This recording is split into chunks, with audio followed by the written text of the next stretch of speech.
The United Nations General Assembly Hall, December 13, 2025.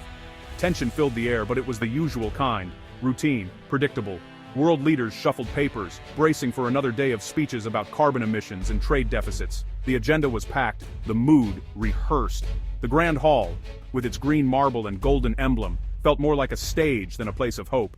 Then, a name was called, Dr. Aris Reyes, representing the Philippines. He wasn't a politician, billionaire, or general, just a community doctor from a small province. As he approached the podium in a simple Barong Tagalog, the room barely noticed. No entourage, no fanfare. He looked out of place among the world's power brokers.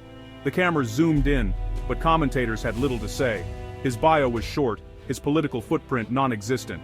Most delegates took the moment to check their phones, expecting a forgettable speech. Dr. Reyes brought no script, only the truth of his experience. He stood silently, scanning the room, waiting. The silence grew, unsettling the assembly. One by one, delegates looked up from their screens. This was not the pause of a nervous speaker, but the deliberate silence of someone with something important to say. He made eye contact across the hall. It felt personal. In that moment, before a word was spoken, Dr. Reyes broke the first rule of modern diplomacy. He was not addressing nations, he was addressing people. The room, used to routine, was about to be shaken awake. The anticipation shifted from boredom to curiosity. Dr. Reyes, the unknown doctor, was about to make the world's most powerful people listen. The usual script was gone. The performance for once was real. The storm was coming, and it began with a whisper. The world held its breath. The hall fell silent, every eye on Dr. Reyes. He leaned into the microphone, his voice calm and warm. "Distinguished delegates, excellencies, friends," he began. An unexpected intimacy. He skipped protocol, offering no formal greetings or policy preambles. "I look out at this room and see power, influence, but do we see each other?" The question lingered, challenging the very nature of their gathering. Were they symbols of nations, or human beings responsible for others? No mention of the South China Sea, trade, or GDP, just a call to shared humanity. The delegates waited for him to pivot to familiar topics, but he never did. He wasn't here to negotiate or posture, but to remind them of what they'd forgotten. "We are connected by something deeper than politics," he said. The surprise was palpable. Whispers faded to stunned silence. Briefing books and policy points were useless against sincerity. Dr. Reyes was changing the rules. He wasn't asking for money or support, just their attention, their hearts. Put aside your titles and flags, just for a moment. Listen as one person to another. The world's most powerful people became students, and a humble doctor was their teacher. The usual defenses fell away. The room was no longer a battleground but a classroom. Dr. Reyes had their full attention. The assembly for once was ready to listen. The moment was electric. The lesson was about to begin. The world was watching. "I am not a diplomat," Dr. Reyes said, prompting a nervous chuckle. "I am a doctor. My world is a small clinic where the rain falls hard and the power often fails." He spoke of mothers unable to afford medicine, fathers with no food for their families. "We talk of sustainable development goals, but a hungry child does not eat a document. A family sleeping on the street cannot find shelter in a resolution." He wasn't attacking the UN's work, but exposing its disconnect from reality. When a child starves in Yemen, is that not a Russian problem? When a family flees violence in Syria, is that not an American problem? When a village in my country is washed away by a typhoon, is that not a Chinese problem?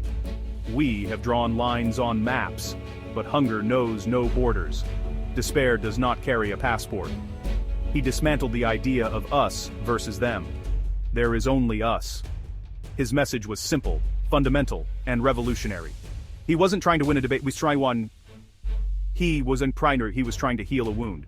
The world, he said, was sick, not from lack of resources but from lack of empathy. The disease was indifference. The cure was compassion. Dr. Reyes described the faces he'd treated. Elena, a girl who left school to help her family. Mang Jun, a fisherman whose boat was lost to a storm. We talk about poverty and percentages, but do we see the faces behind the numbers? He challenged leaders to look beyond data and see the world in flesh and blood. We are the most privileged people on earth. Tonight we will eat well and sleep warm, but how many will go to bed hungry because of decisions made here? We are failing in our most basic duty, to care for one another. The effect was profound. Delegates became not just representatives, but human beings. Dr. Reyes made the global personal, placing forgotten people at the center of the UN. He forced them to see the faces in the crowd. "Let me tell you about a chair," Dr. Reyes said softly.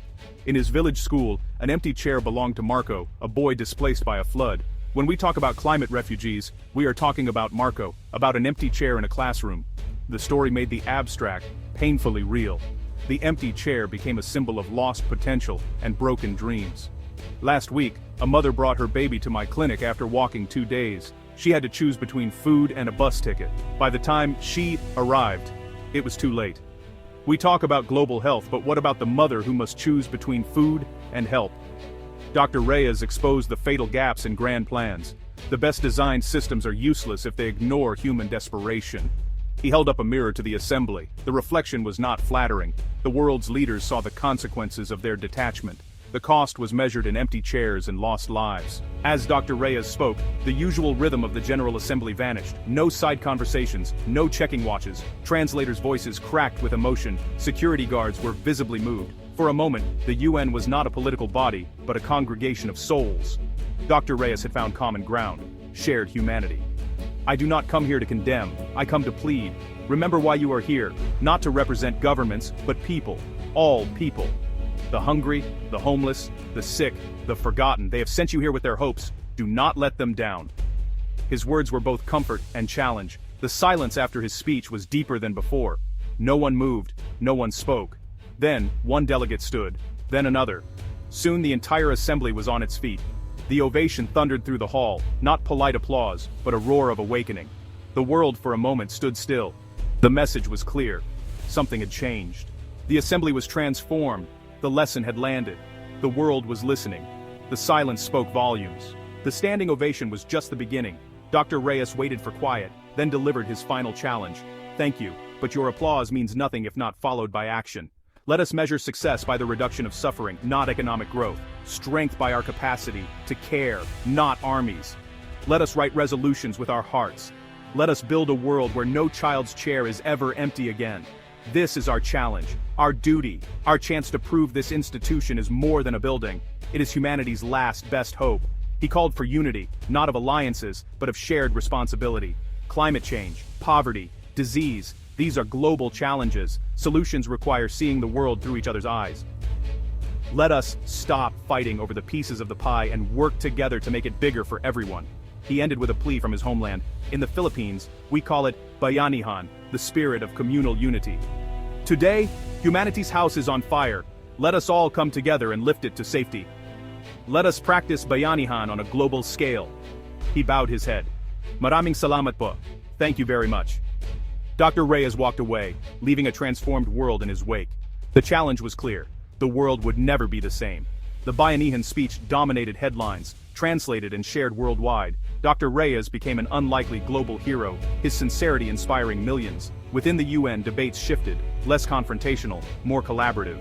Delegates referenced Marco's empty chair, using it as a moral compass. Citizens demanded more compassionate policies from their leaders. A grassroots movement grew, placing empathy at the center of politics. Dr. Reyes declined fame, returning to his clinic.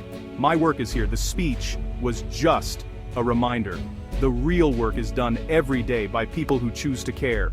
His humility amplified his message. True leadership, he showed, is about service, not the spotlight. His actions after the speech were as powerful as the speech itself. The world had listened and begun to change. The ripple had become a wave. Historians would call December 13, 2025, a turning point. Dr. Reyes' speech didn't solve everything, but it changed the conversation. Empathy became a tool of diplomacy. The speech was required viewing for new diplomats. The Reyes Doctrine influenced policy. More funding for grassroots groups, human impact assessments, leaders judged by compassion. A new generation of diplomats emerged, focused on real-world impact. They understood peace is built on respect and shared humanity, not statistics. The Bayanihan speech planted a seed that grew for decades. Dr. Reyes never expected to change everything, but by speaking a simple truth, he did. Diplomacy without empathy, he proved, is just noise.